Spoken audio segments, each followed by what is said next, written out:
Today, I came across an article by Milk and Cookies titled Why Accidental Careers Are More Common Than You Think.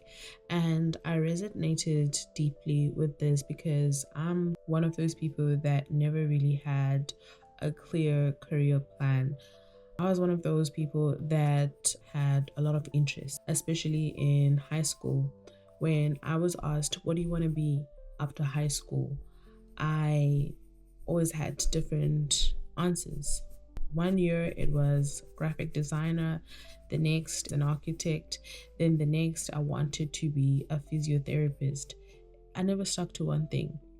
But reality kicked in when I was in matric and I was applying at different universities, just trying to get a spot.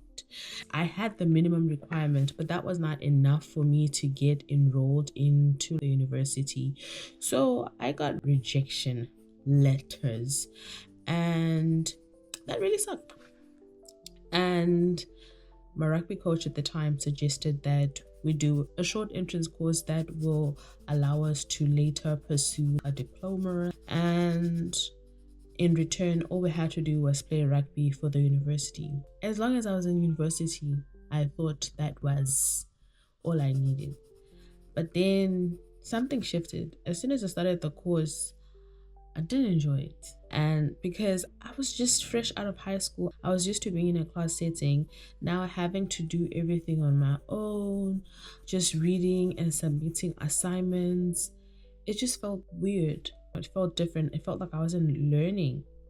And all I was doing is just reading, submitting, and I would have to Google whatever I didn't understand. So I quit. And I must say that's for the longest time I've regretted that decision. And I always wonder what my life would have turned out had I continued and stuck it through. But that's just a story for another day.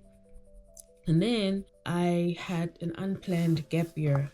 That whole year I spent just being a couch potato, watching lots and lots of TV. I watched a lot of the Food Network channel. That's when I got introduced to Chef Siba Ntongana and Zola Nene, and just watching them talk and tell their stories about how their careers and brands were just centered around food. They just created their brand in the hospitality industry. I saw myself in them. So I was like, I can do that. And being the eldest daughter in an African household, cooking was one of the things I did on a daily basis. So it wasn't a hobby, it was just something I knew how to do. So I leaned into it. I enrolled in a TVET college for a certificate in hospitality and catering services. After that, I actually did well. No, I actually did well in college. And then I got an internship at a mental health center. It was a very good place, but it didn't really challenge the skills or the knowledge that I learned in college. I then found myself working at a food lovers market, which was the worst 8 months of my life. I found myself crying every second day. And then I moved on to a catering company stationed in a private school. Now, I also had a rocky start, but I wouldn't say it was the best, but I learned a lot there. A lot about mess catering, and just I got to experiment with different dishes, but the hours were long. It was just exhausting. It was very long. It was exhausting. So it was exhausting. I had no social life. I was just a walking zombie for most of it. I think for 2 years I was just a walking zombie. And then one night I was scrolling on TikTok, and then I kept seeing a lot of au pair videos come on my For You page, and I was like, you know what, I will apply for this. And I met the requirements, and boom, I became an au pair. I didn't come to America with a 5-year plan or to build an empire. I just came here to rest because my body needed it. I needed to reset my nervous system, and I did that. In your 20s, people will tell you that, you shouldn't rest. This is the time you have to hustle hard, work hard. I get it. But my body needed to rest. I needed to rest. Prioritize rest. I don't want to be like this grind person and then my body is worn out. Release me from those shackles.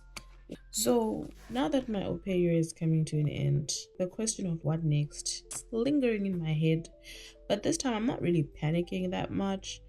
I'm not really panicking because I understand myself better now, and I will admit that the career I chose before no longer fits me. And the article reminded me of something very important. There's nothing wrong with trying again and again until something finally works. And that's what I'm going to do.